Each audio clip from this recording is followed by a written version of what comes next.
Keran ekspor batubara ke luar negeri kembali dibolehkan oleh pemerintah pusat setelah Menteri Koordinator Bidang Kemaritiman dan Investasi mengeluarkan keputusannya.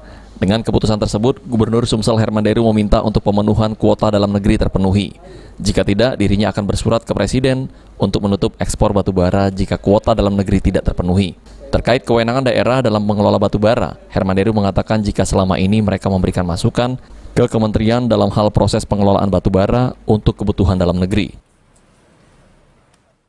Bersurat ke Presiden untuk menutup ekspornya kalau sampai lebih banyak ekspor daripada impor dalam negeri. Terkait batubara tadi Pak, kan kita Pemda kan tidak diberi kewenangan Pak ya untuk mengawasi. Awas ya.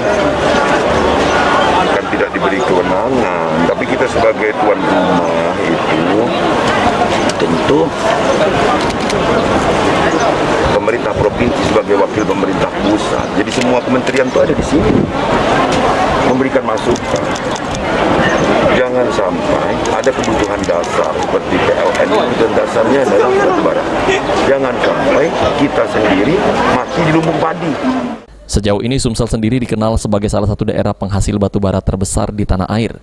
Batubara Sumsel pun cukup diburu untuk diekspor ke luar negeri. Firman Hidayat, PAL TV.